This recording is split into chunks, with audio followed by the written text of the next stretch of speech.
This is the Ford Theater, presenting the first in a new series of full-hour radio dramas under the sponsorship of the Ford Motor Company.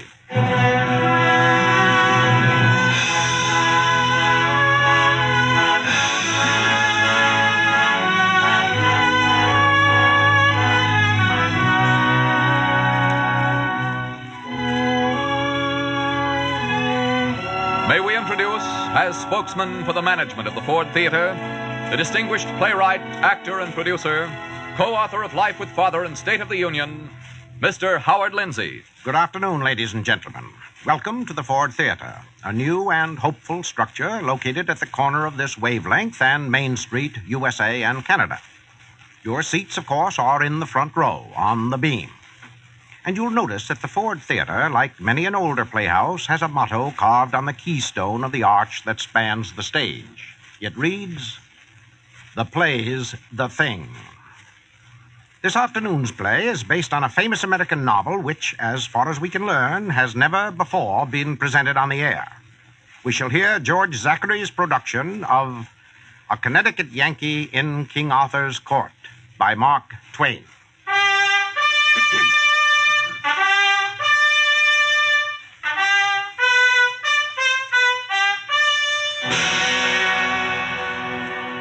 Mark Twain wrote The Connecticut Yankee just short of 60 years ago, and the Yankee he wrote about was a typical last-century American, a foreman of iron workers in a Hartford gun foundry.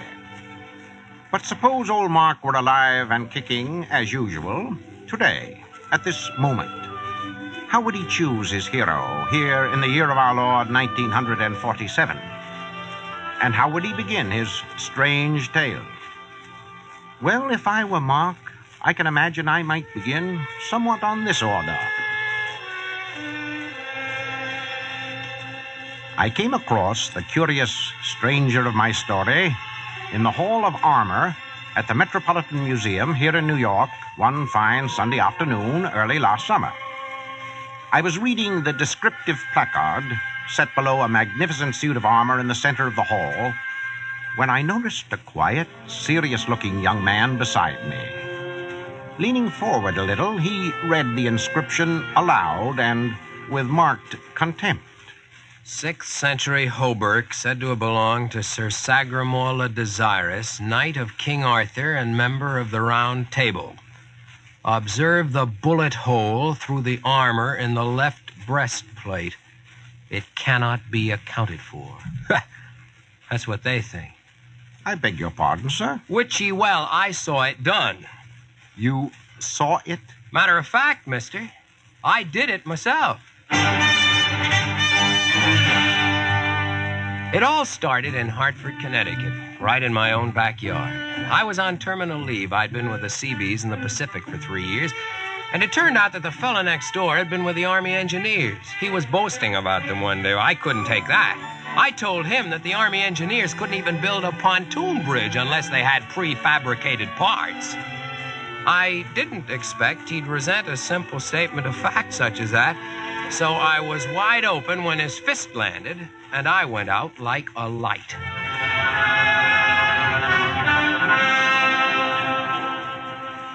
When I woke up, I was lying on a dirt floor.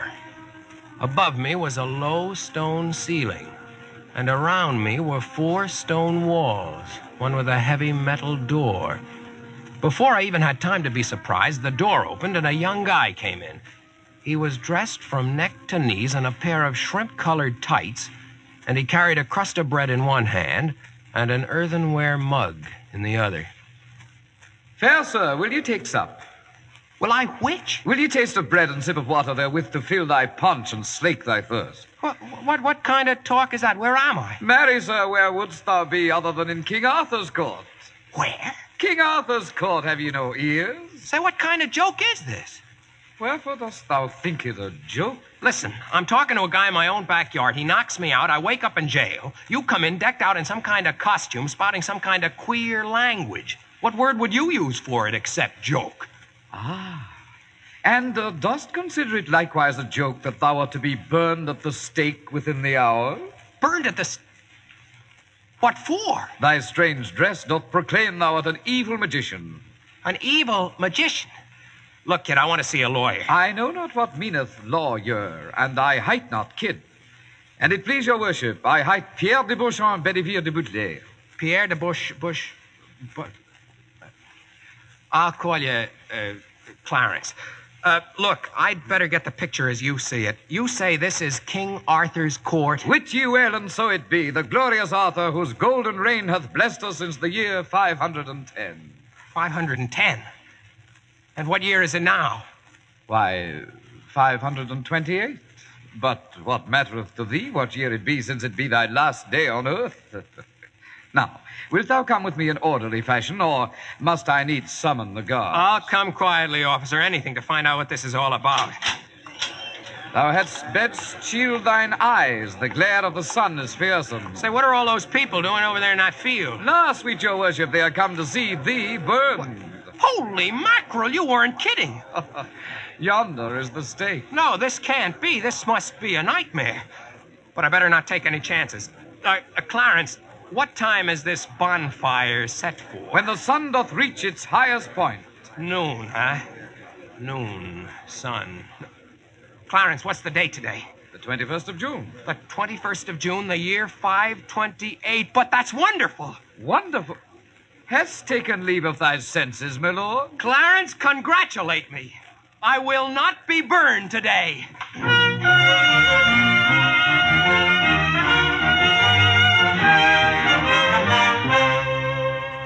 I'd remembered something. Something from the days when I used to memorize the almanac to keep from going stir-crazy on those Pacific coral reefs. On that day, there was a total eclipse of the sun. Now, these people apparently believed in magic, and they'd certainly never heard of an eclipse. So I turned to Clarence. Sir? Is King Arthur in the house? Yonder he sits under the royal canopy. Ah. Hey there, King Arthur! Speakest thou to me? To nobody else but. I hear you think I'm a magician. So Merlin hath informed me. Who's Merlin? Know ye not of Merlin? 'Tis he who sitteth here upon my right hand, for he be my trusted adviser, and the most powerful magician in all the land. And he wants to get rid of me. Afraid of the competition? Nay, he fears not thee nor any man. Is it not so, good Merlin? My gracious liege, I well know the limit of this man's power. He can do naught to harm us. Is that so? Is that so? Listen, King Arthur, if you go through with this barbecue, I'll cook up the worst disaster since Noah's flood. How say you? I will blot out the sun. Merlin, can he in truth do this thing? He can, Sir King, but he dare not, for it can be done only by calling upon that awful being, whose name 'tis death to pronounce. That's ridiculous. Enough. I believe thee, good Merlin. Tie him to the stake. Okay, if that's the way you want it. You hear that, all you people? Your king has doomed you to destruction. I am going to destroy the sun. Hark as I call forth the forces at my command. Reet, pleat. Zoot, zoot.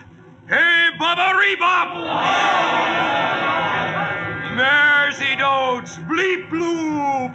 Hudson, roast, another rillera. Upon you, O dreaded one, upon you whose name may not be spoken save by the chosen few, on you I call to destroy the sun, as I pronounce thine awful and fearful name, Snafu! The sun is going out!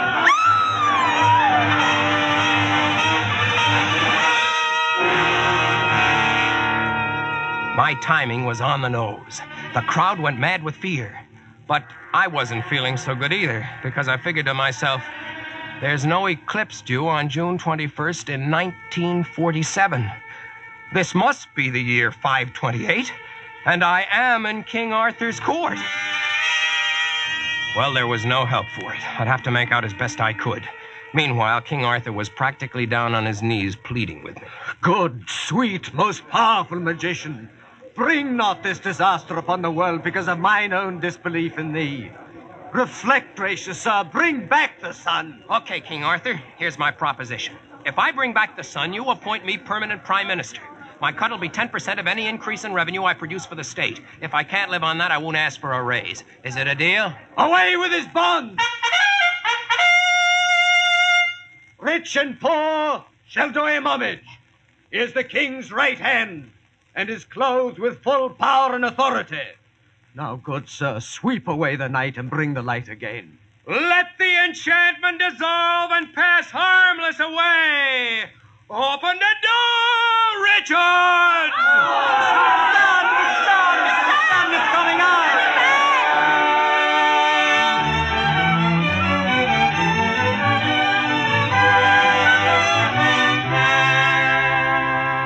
They thought I was the greatest magician in the world.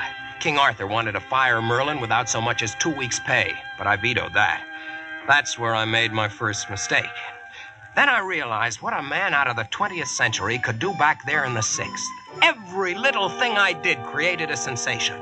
I showed them my watch. Oh, it is marvelous. It's an infernal machine. Hey, it's amazing. I flashed my pocket lighter. Have a care. He holdeth fire in his hand. It is a magical torch. Even my jokes panicked him. Which came first, the chicken or the egg? Marvelous, Sir Boss. Oh, a prodigy of humor. He slayeth me. Then, to top it off, I cooked up a batch of dynamite and blew up Merlin's castle. That did it. So far as King Arthur's court was concerned, I was the boss. In fact, if you wanted to talk to me, you said Sir Boss and liked it. Sir Boss, in truth I am loath to disturb thee, but there is a maiden come from the king who waiteth these 2 months, craving audience with thee. Send her in, Clarence. Okay, Sir Boss. Demoiselle Alison de Castlewares. Sir Boss. Well, my girl, what can I do How for you? perchance, fair Sir Boss, thou canst succeed wherein all others have failed. The dragons are of such a size to fright the soul of e'en the most valorous of men, as they do glare from their terrible eye, which doth sit witchy well in the very centre of their forehead. Wait a minute. Lack a day, and you wot how many have essayed, and yet Wait fared a utterly. minute. Yet I hold them not blameless. Wait a minute! Clarence, what's she talking about? King Arthur hath appointed thee her protector. Thou must slay for her a fearsome dragon. Dragon? I, my mistress, with 44 other maidens, are held captive in a castle surrounded by the most fearful monsters that... Hold it, sister. Clarence, you know I don't have time to play truth or consequences, even with a cutie like this. But, Sir Boss, she may not leave thy side until thou hast granted her boon. 'Tis the law of chivalry. Oh, rats. I tell you what, Clarence, give her my correspondence course on shorthand and typing. If she insists on hanging around, she might as well be useful. Come thou with me, Alison. Fare thee well, sweet your worship. See you later, Sandy. Clarence, the more I see of this chivalry business, the more convinced I get that it's just a phony racket. Don't these knights have anything better to do than go around bashing in each other's skulls in tournaments and chasing dragons that don't exist? Why, forsooth, Sir Boss, 'tis all they know. Why can't they do something more productive, do something for their people? What meanest thou by people? You know, folks other than knights. Oh, forsooth, there be none worth mentioning other than the knights. These others exist only in that they may serve the knights. What sort of wages do they get? Wages? What signifieth wages? Never mind, that answers the question. Are they at least treated kindly? Good Sir Boss, the knights know not the meaning of kindness. Marry, the life of these ye call the people, they do esteem as something less than the life of a good dog or a middling horse. Clarence, I think I'll have to make some changes in that direction. Would you like to help? That I would, for though I be high-born, yet I relish not the time when I am knighted and needs must go about breaking the bones of innocence so that I may be termed valorous. I would rather be as thou, Sir Boss, hep character. That's the spirit, Clarence. Now, I want you to find about 50 other boys your own age who feel the way you do. I'll put them through a grind that'll make the CB training course look like a vacation. But one thing, Clarence, Merlin is my sworn enemy. If he spills a word of this to Arthur and the knights before we're ready for them, our hash is cooked. The whole operation is top secret. You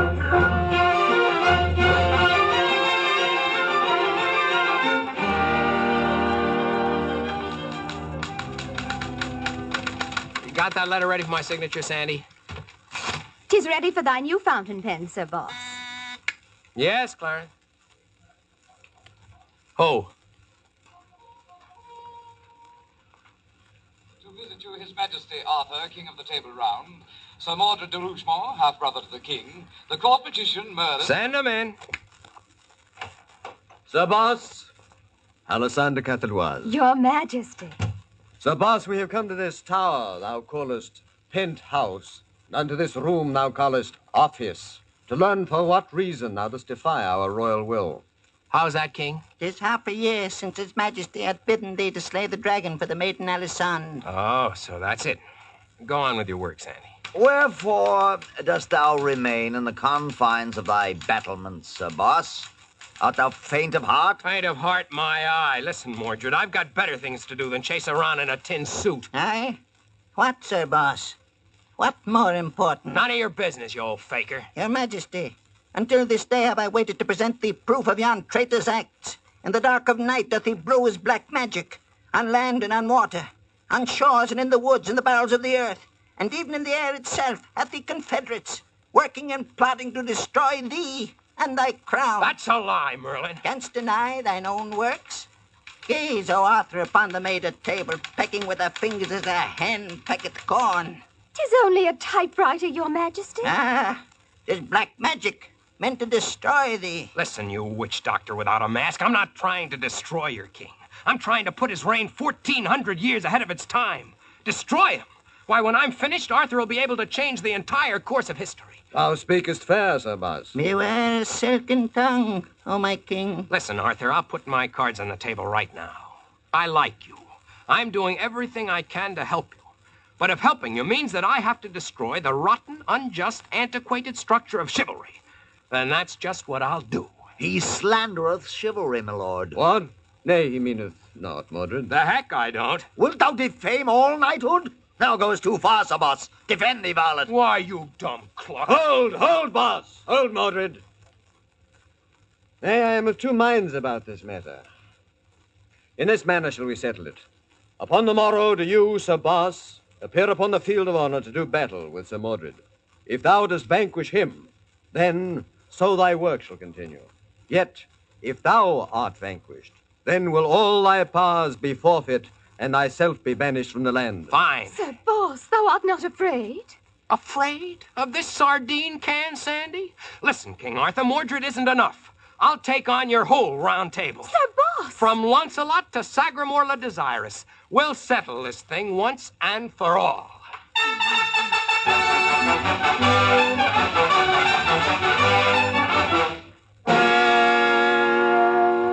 I spent the night trying to figure an angle to beat the collected assortment of the Knights of the Round Table. Everything I believed in depended on it. It was the final test of the 20th century against the 6th. I knew, of course, that Merlin was busy all night, too, saying incantations and weaving spells around his boys. That was the trouble with Merlin. He believed his own magic. Came the dawn, and I dressed up in the fanciest pair of tights I could find in Clarence's clothes closet, and off I went to the tournament grounds. To see that crowd, you'd think it was a World Series. There wasn't a vacant seat in the house, and everyone there was yelling for my blood. I walked to the middle of the field, bowed to the king and queen, and stood there waiting. All of a sudden, the trumpet started a racket, and a herald called out, Sir Lancelot, into the fray for king and country! Well, they were sending in their powerhouse right off. The gates at the end of the arena flew open, and a suit of armor perched on a horse bore down on me. I waited until he had worked up full steam, then I whipped out a lasso I had hidden under my cape, whirled it around a few times like I used to when I was a kid, and let go. It went round his shoulders, and I pulled tight for all I was worth. He bit the dust. He couldn't get to his feet, being encased in a ton of metal. Sir Gareth, into the fray for king and country! I yanked back my lasso, recoiled it, and by that time Sir Gareth was in position for my attack. I tossed the lasso. Sir Gareth bit the dust. That sort of thing went on for almost an hour. The ground was covered with wriggling suits of armor, and my right arm was getting ready to drop off when the herald called out, Sir Sagramore le Desirous, into the fray for king and country! Suddenly, I noticed Merlin beside me. He hissed in my ear. Now, Sir Boss, have I spun around Sir Sagramore's spell, which protects him well from thee. Says you. And now art thou helpless for all thy magic weapons. Look, go peddle your foolishness somewhere else. Scat, you old rat. He scattered, and I reached down to pick up my lasso. It was gone. The old humbug had swiped it. Sir Sagramore charged at me, a ton of man and horse and steel, straight down upon me. The crowd went wild. It looked as if I was a goner. I had no choice. I reached into my pocket and brought out my last trick, the one I'd hoped I'd never have to use. I used it.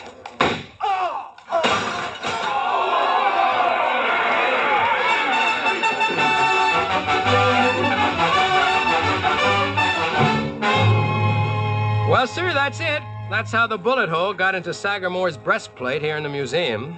Like I said, I put it there myself. And so you vanquished all the knights of the Round Table. Yep. But that was only the beginning. Would you like to hear the rest? I certainly would. Well, then, give me a minute to get it all straight in my head. You see, sometimes I can't tell one century from another.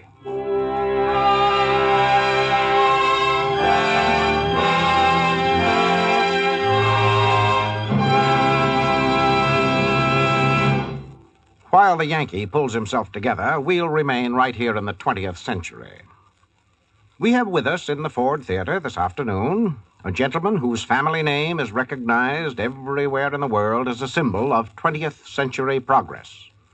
Progress in human relations as well as in mechanical techniques. We are honored to present the president of the Ford Motor Company, Mr. Henry Ford II. Mr. Ford. Good afternoon. On behalf of all of us at the Ford Motor Company, I want to welcome you as our guests on this, the first broadcast of a new Ford radio program.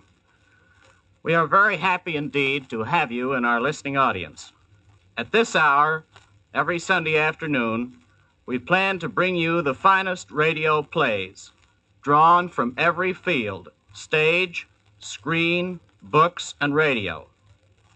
To make sure that each production is the best possible, we have called on a group of able and experienced radio men and women, writers, actors, directors, and musicians. They have been at work for months, preparing the first series of plays. Their work has had one major objective: to bring you stories that people have liked and that we hope you will like. As we at the Ford Motor Company continue to do our best to serve you, we want to merit your confidence, not only in the kind of cars and trucks and tractors we make for you, but also through our actions and services in the thousands of towns and cities all over the country where we meet you and do business with you, and in what we do as an industrial citizen in this great land of freedom and opportunity. And if we are to continue to deserve your confidence, we think you must know and understand what we are doing and what we are trying to do. We hope, then, that you will be a regular member of our Sunday listening audience.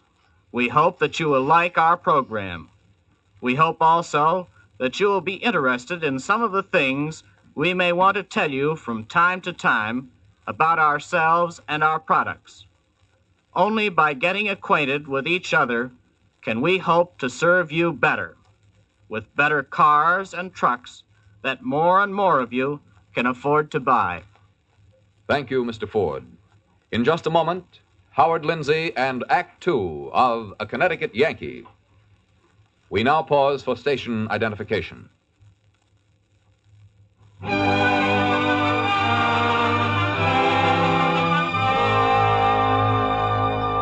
The Ford Theater, A Connecticut Yankee, Act Two. Scene, the Hall of Armor at the Metropolitan Museum in New York. Our friend, the CB from Hartford, takes up his curious story once more.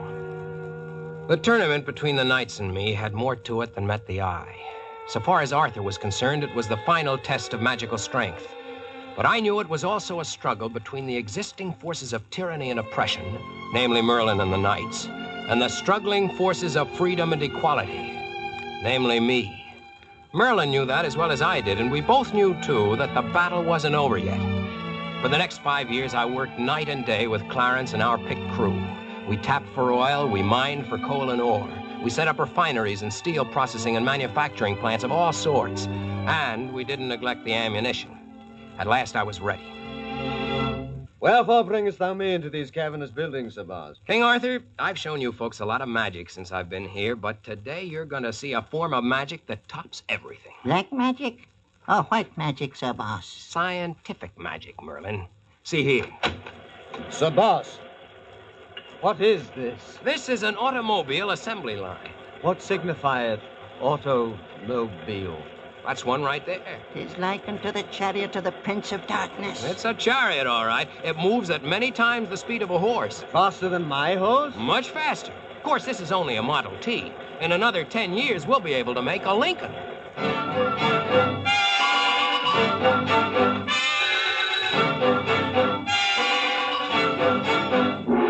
Now, if you'll step into this next room. Nay, it is black as night, Sir Boss. Merlin, bring light. You won't need a torch, King Arthur. Just push this little button.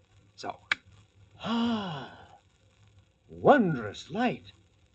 It is brighter than the sun. That is but one of the powers of electricity, King Arthur. 'Tis an old enchantment. Oh, it has other uses. Here, Merlin, pick up this wire. 'Tis some mischief, I trow. Falter not, Merlin. Seize it. Sir Boss, thou hast slain him. Nah, he's just knocked out. Could have happened to anybody who was changing a fuse.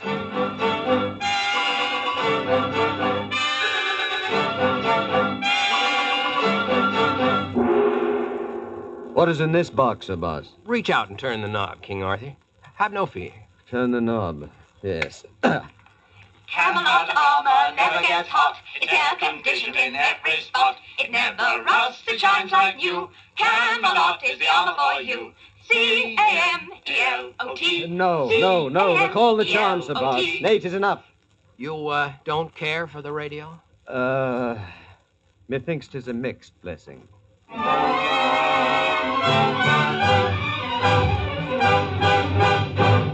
Sir Boss, I have seen most marvelous things this day. Truly, thou art the greatest magician the world has ever seen. King, you ain't seen nothing yet. Look up at the sky. Ah, a huge bird. Nope, an airplane. Watch. How would you like to ride in that, King Arthur? Ah, methinks to be a great adventure. Hast thou not taught me this day there is no danger in these things? Well, it takes a little time to learn to manage them. Then I will take the time to learn, and all my people shall learn. And then will each knight ride upon an automobile, and every castle shall have light and heat and a radio, and each knight an electric razor. You mean you want to hand all this over to the knights? Forsooth, to my people. But, King Arthur, the knights are not your people. How then? The men and women who work in the fields, who repair the roads, who weave the clothes you wear, these are your people. But they're not ready for my miracles. Not ready? Your people are ignorant. They're poor. They're miserable. Most of them a little better than slaves. If I turn these things loose among them, they'll destroy themselves. My magic can be a blessing only if it's used with intelligence, by free men. I mean to give it to your people when you have made them free. Sir Boss, I understand thee not. What meaneth freedom? Look, King Arthur, you've never really been among your wretched people. Come with Sandy and me for a week or two, disguised as a peasant. See for yourself what their lives are really like. You mean they would know me not? Ah, 'twould be a bold adventure. I'll do it.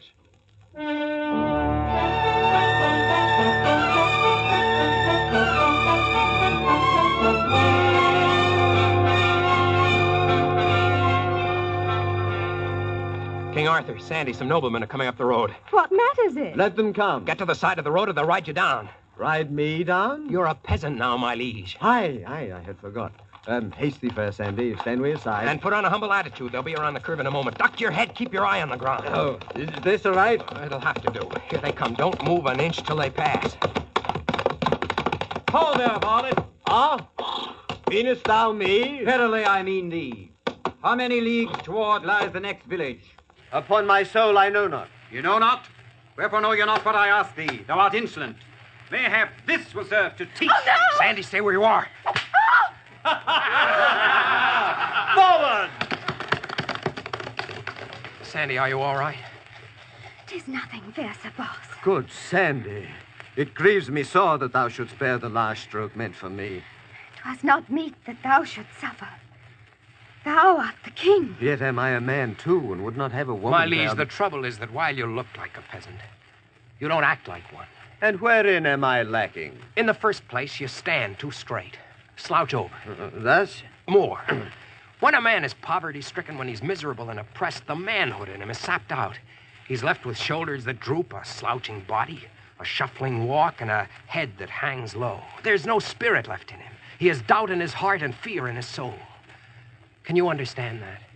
I can, as well as any man. Then concentrate on it until terror and despair have become as much a part of you as the beating of your heart.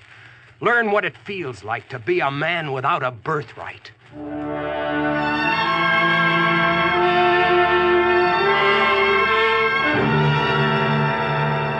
Arthur had much to learn, and in the next week or so, plenty of opportunity for schooling. Here we saw a young girl accused of witchcraft burned alive. There, a man tortured to death for refusing to confess to cutting down a tree on his master's estate. Another was drawn and quartered for trapping a rabbit to feed his starving family. This was the lot of the common man in the age of chivalry. No one challenged us along the way, and we went unrecognized, but not unobserved. How long, wise Merlin, have they been gone from Camelot? 10 days, Sir Mordred. Uh-huh. Thou understandest full well thy part in this action? 'Tis simple enough. Arthur, Sir Boss, and the maiden are this night nigh unto London town, and will within the week be in the place itself. Thou wilt hasten there and follow the plan. So Arthur hath desires to be amid his people, hath he? We will arrange it so that he shall have his wish, and we will have the throne. Mordred, thou hast spoken naught of this to the Queen? To no one. 'Twere death to do so, for she would speak of it to Launcelot. For Launcelot loveth the king like a brother, even though his affection for the Queen taketh a direction other than sister. The hour groweth late. Hie thee to London, fair Mordred. Thou shalt yet be king.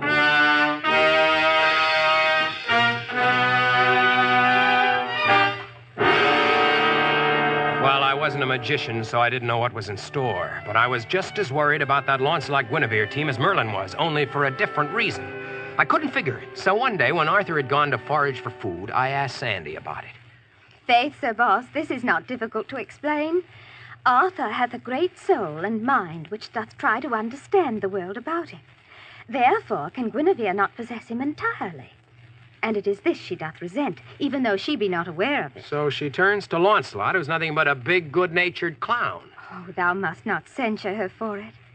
All women are likewise. You too? Mayhap I will be too, if e'er I marry. Sandy, you're not the silly girl I took you for at first. You said a mouthful, Sir Boss. What was that? Oh, 'tis a phrase Clarence taught me. A fair-sounding phrase, is it not? I am quick to learn. Uh-huh. But do you think Arthur's learning anything from this self-conducted poll? He hath seen enough of misery, my lord, to make him wonder that men can bear their burdens. He hath learned to love his people, not from kingly heights, but from his heart. That's what I'm trying to get at, Sandy. If we can make him forget about the divine right of kings and convince him of the inherent rights of men, nothing will stop us. Sir Boss, thou art truly noble in thyself. And handsome, too. Nick, Sandy, come on, let's find Arthur. I want to get to London before dark.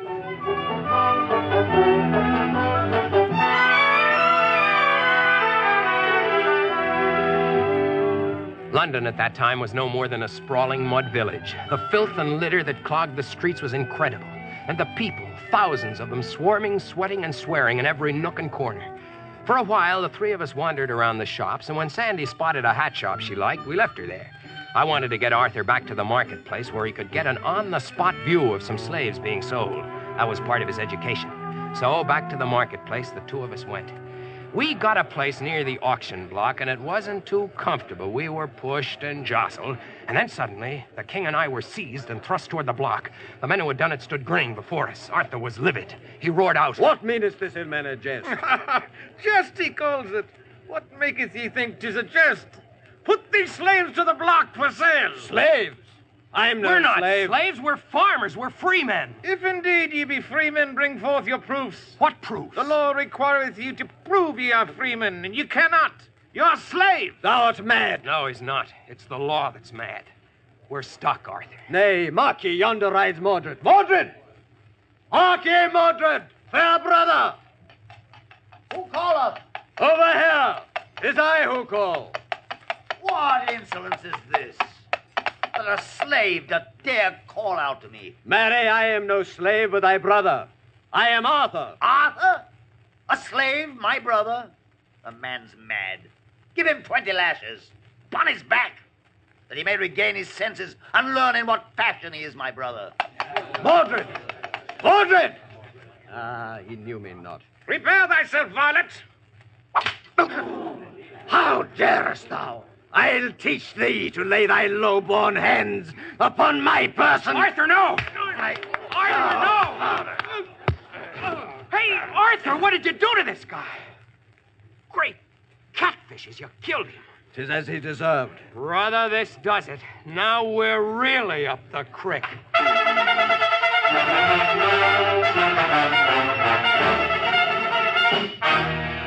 I, Arthur, in a dungeon, a slave. I shall not suffer it. I shall proclaim myself. You open your mouth and we'll really be in a mess. But I am king. In those clothes, who'd believe you? They just think you were crazy and we'd be worse off than before. Is one of noble birth to be put in irons because he seemeth a peasant? Ah, 'tis unjust. There's no justice in your land except for nobles. Trial by jury hasn't been invented yet. Aye. Then are we doomed.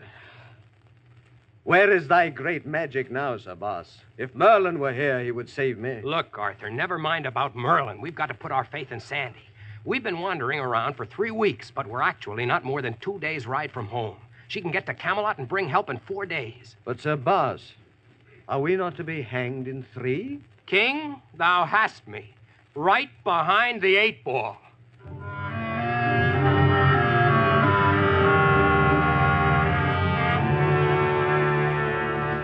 Came the dawn, and we were hauled out to the field where the gallows were ready and waiting. Public hangings were another source of amusement to these gentlefolk, and there was quite a multitude turned out to see the fun. Arthur gave them an extra show by planting himself in front of the grandstand and proclaiming, "Know ye that I am Arthur, King of the Britons, and that upon ye one and all shall the awful penalties of treason fall, and so much as one hair of my sacred head be touched with harm." Behold his majesty, his serene and sacred ruggedness. Tremble and fall upon the earth. 'Tis the king of the slaves who speaks, and his word is law. Do you not believe me? I am Arthur. Arthur, thy king. Arthur of the Table Round. Bring him forth up to the scaffold. Come, my son. Take my crown. Half my kingdom. I had a crown for thee, and a necklace of rope, too, varlet. Kneel, my son. Ego vos salvo epannibus peccatus. Art ready? No! 1. No, wait! 2. Wait, you must wait! You can't hang him!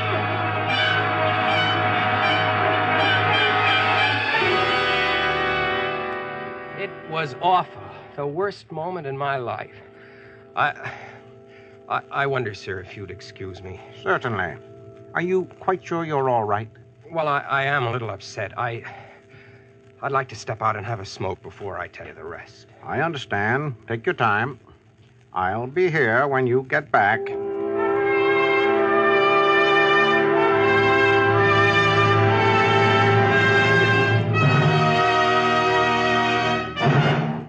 End of Act 2. Time, the present once more. Place, the Ford Theater.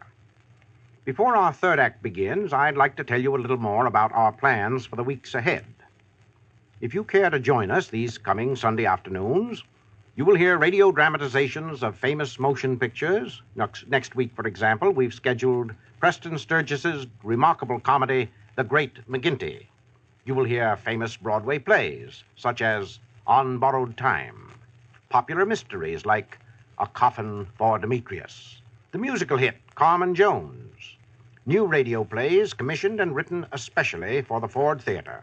In short, excellent entertainment in great variety. Now, A Connecticut Yankee, Act 3.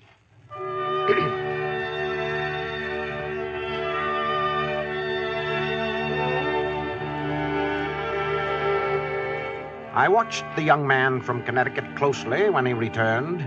He seemed calmer now as he took his place beside me on the museum bench, ready to resume his story.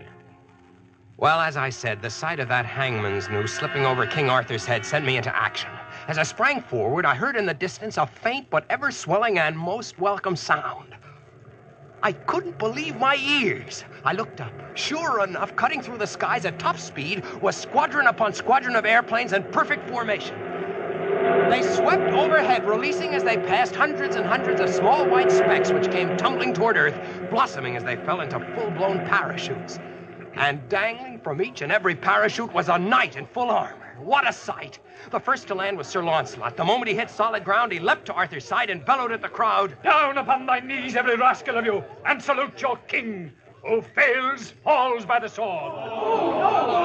My liege, how fare ye? A moment more, and I had fared merrily into another world. Ah, good Launcelot, our utmost gratitude is thine for this deed. Faith, 'tis not upon me thy thanks should fall, but upon Clarence. 'Twas he who wrought it all. Unto thee, then, gallant Clarence, are we much beholden. Think nothing of it. I've had the boys practicing this maneuver for quite a spell now. Figured it might come in handy sometime. So when Sandy showed up with her story, well, that was H-hour. Good thing, too, wasn't it? That's putting it mild. Is Sandy all right? That I am, my lord. I brought her down pickaback. Verily, 'tis the happiest of reunions. I have learned through many lessons that thou, Sir Boss, and thou, gentle Sandy, art my friends most dear and near. Thou hast taught me how my people suffer, and what they must be given, that they may attain to the brave new world of which I would be king.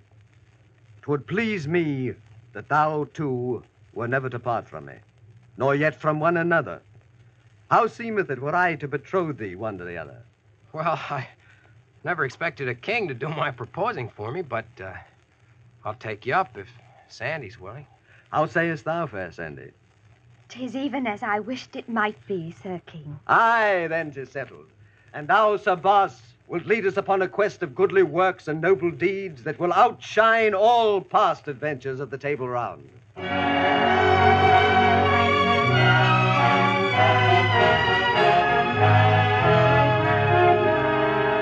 So Sandy and I were married. Don't get the idea that the king put anything over on me. I had the same idea myself, but he beat me to it. Well, if ever there was a happy man on earth, I was that man. I had a wonderful wife, I had the full confidence of the king, and I was fast distributing the blessings of freedom and progress among the people. Release thou the prisoner from this dungeon. That I will not. He hath languished here these 13 years, and here he will remain. Of what crime is he accused? 'Tis forgotten, mattereth not. I have here an order for his release. 'Tis from the newly fashioned court, and hath a wondrous sound. And what may that be? A writ of habeas corpus. Strike! Thou liest, knave of an umpire! 'Twas a ball if ever I did see one. Beware! Launcelot stealeth hound! Slide, Launcelot! Slide! Fire out! Never wert thou blind, Sir Umpire! Didst thou not see? Cease thy mutterings ere I send thee to the showers. Play ye ball! Hast ever seen the like? 5 rooms and modern bath in Camelot Heights. Sir Boss himself has bought a house in this exclusive place. Aye, but 'tis expensive. What sayest thou? Hath not King Arthur decreed that all may own their homes? Think no longer as a serf, but as one who earneth wages. And where else wilt thou find so fair a house? 'Tis but a block from schools and buses. 3 whole years passed like a single day. And at the end of the third year, Sandy and Clarence were in my office going over the annual reports. You'll be interested in this financial statement of the Camelot Consolidated Gas and Electric Company, dear. They made a profit this year. Good. Here's the survey from the Public School Board. Notice there's now at least one elementary and one high school in every town. You'll also find the blueprints for the new university included. All right, Clarence. I've made up a report on the Camelot Daily Post Gazette. We've got a circulation now of over 500,000. Good work, Sandy. Now, about the expedition you want to send out to discover this place you call, America? I don't think the Navy's quite ready yet. Are these all the reports? Yes, except the one on the stock market from Sir Lancelot. I must say that he's abusing his position as president of the stock exchange. Last week he cornered the steel market, and people simply don't have a thing to wear. And the week before, he almost started to panic. Clarence, you've got to understand that Lancelot is a born adventurer. We won't let him go looking for dragons, so he corners steel markets. If it gets too bad, we'll pass a law. Is that all? Yep. Will you excuse me, then? It's Geronimo's feeding time. Oh, Geronimo. Is that any name to saddle a kid with? Can I help it if you taught Sandy to make parachute jumps? Shall we take in a movie this evening, darling? Oh, I'm sorry, but I have a meeting of the Camelot Ladies' Welfare and Cultural Society. I'm vice president, you know. Will you mind Geronimo? What about the nurse? She'll be at the Welfare Society, too. She's president. Yes. Sir Boss, do you really think it was a good idea to emancipate the women? They're getting awfully hard to handle these days. Work made the years go faster, and there was plenty of work to be done. Streetcars and washing machines went hand in hand with better working conditions and a higher standard of living. Libraries and day nurseries were opened before bowling alleys and baseball fields. What had taken 150 years in America, I was accomplishing in 15. Of course, there were those who didn't like the way things were going. Freedom of speech, freedom of worship, freedom of opportunity. I tell thee, Merlin, Sir Boss hath not only destroyed the flower of chivalry, but hath corrupted the people with his magic. Fear not, good Mordred. I have a magic older than his. This enchantment he hath cast upon the land will not endure. Mark me, we shall wait our time and strike, and yet be masters of the realm.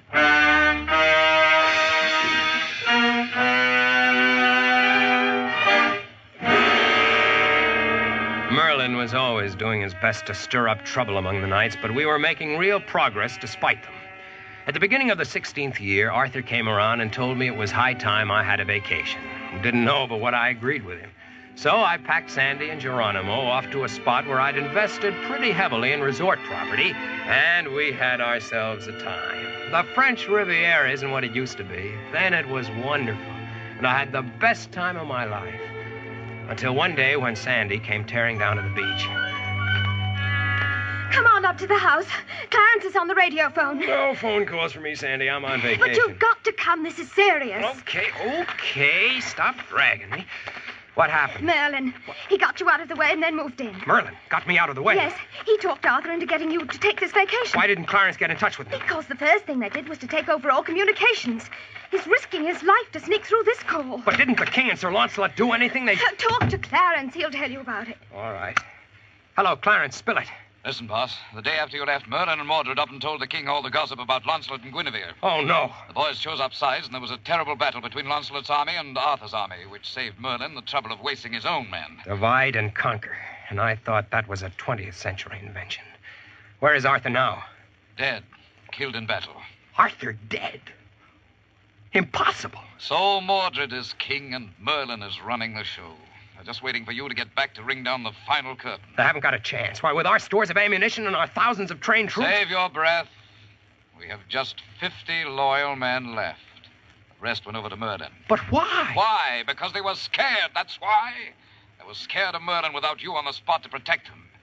Did you really think you'd educated the superstition out of these people? I did think so, yes. Well, now you know better. So the game's up, is it? Not necessarily. You remember that big cave just north of the river? Yes. Well, I took our faithful 50 and turned it into a fortress in case you might want to make a real fight of it. In case? Of course I want to make a real fight of it. I'm coming back to England. As someone is going to say someday, I have not yet begun to fight.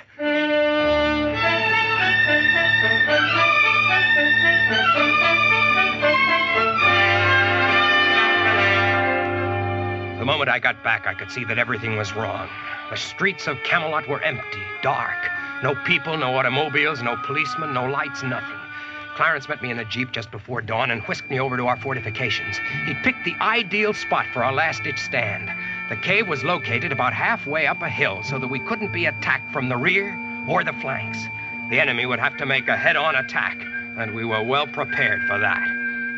I think we've covered every possibility, Sir Boss. I figure the first thing they'll do is charge across that field in formation, so I've planted a little garden to greet them. Anti-personnel mines? Right. That field out there is loaded with them. Did you test them, Clarence? Well, a committee of knights snooping around was kind enough to test one for us. And did the committee make a report? I'll say they did.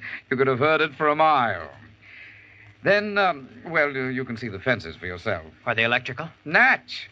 Now, up there on the hill, right over the cave, I've set up 20 nests of machine guns, and just in case, I've dammed up the river so that the whole field can be flooded in an emergency. Clarence, you're a military genius. Yes, I wouldn't be surprised. Well, we're all set. And none too soon. Look out there. Get a load of that, will you? How many do you figure there are? Hard to tell from here. Looks like a tidal wave coming up, doesn't it? I see they've gone back to horses. It's quite a sight, isn't it, Clarence? Yes. Makes me sick. You give people a chance to be free, to live without fear, to find security and peace. The first chance they get, they vote themselves right back into slavery. It isn't their fault. Probably takes longer than we thought to teach a whole population what freedom really means. Teach? Brother, they have to be willing to learn. Look, you can see them plainly now. And hear them, too. Must be 30,000 of them. Look at them come. Well, they'll reach the minefield in a few minutes. Won't be long now. Closer. Closer. Closer. Minefield, do your duty!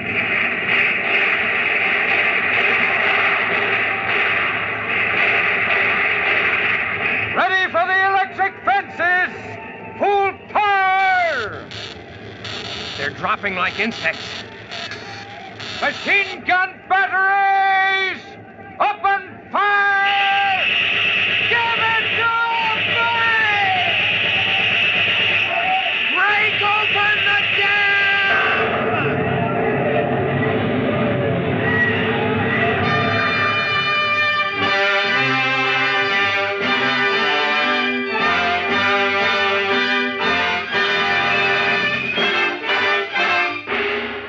It was quite a victory. 30,000 men slain on the field of battle in 20 minutes. But through victory came our defeat by 3 lines of rotting corpses all around our cave. It was impossible to get out. The disease I dreaded began to take its toll among my handful of boys. One by one, they were struck down. Finally, I got it myself.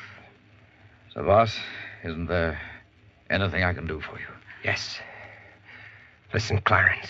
Listen carefully. Yes, sir?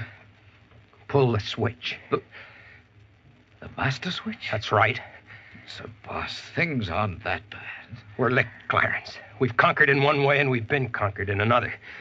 Pull that switch. All those beautiful factories and mills and workshops, all to be blown to bits. We knew it might have to be done someday, Clarence. Isn't that why we loaded them with dynamite and ran the wires here?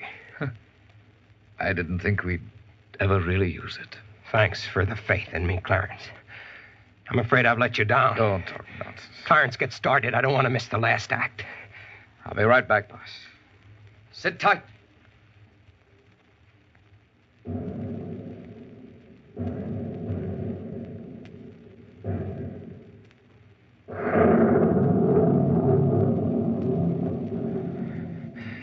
That must have been the munitions dump.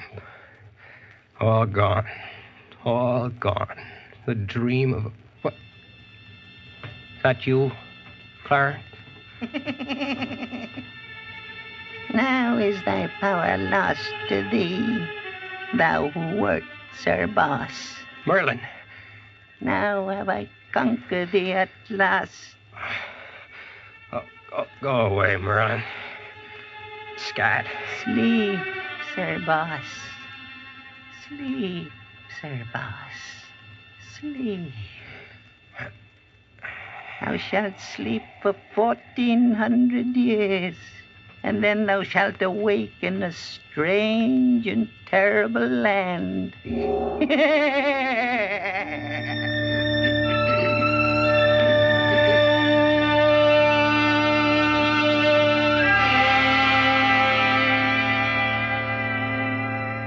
That's the last sound I heard back there.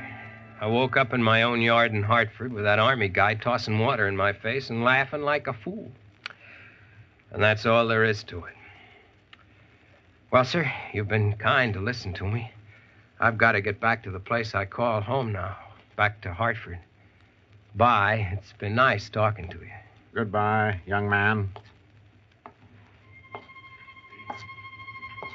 He walked slowly over to Sir Sagramore's armor, ran his hand ever so gently over the breastplate with the bullet hole in it, turned, stalked down the aisle between the helmets, swords, hauberks, spears, and morions, and disappeared through the door. That was the last I saw of him, the man who might or might not have been a Connecticut Yankee in King Arthur's court.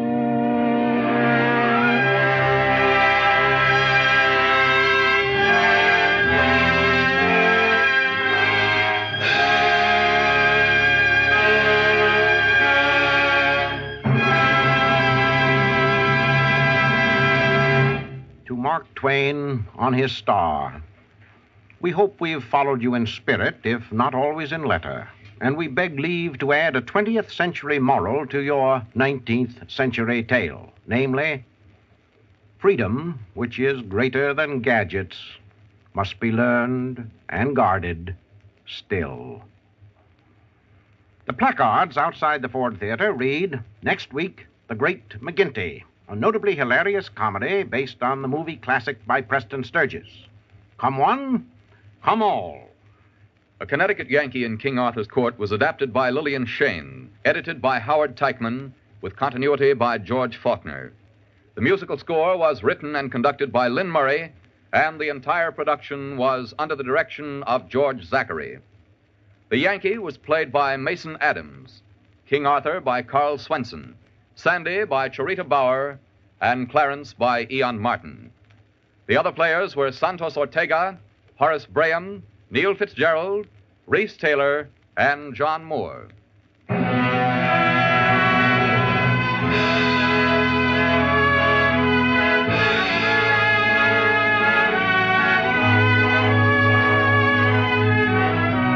And this is Howard Lindsay saying good afternoon for the management of the Ford Theater, and extending a cordial invitation to meet the Great McGinty here next Sunday.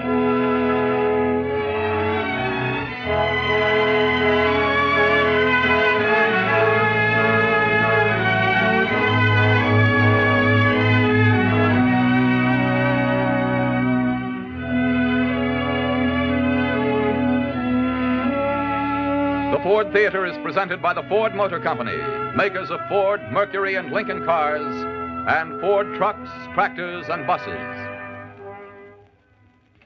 This is NBC, the National Broadcasting Company.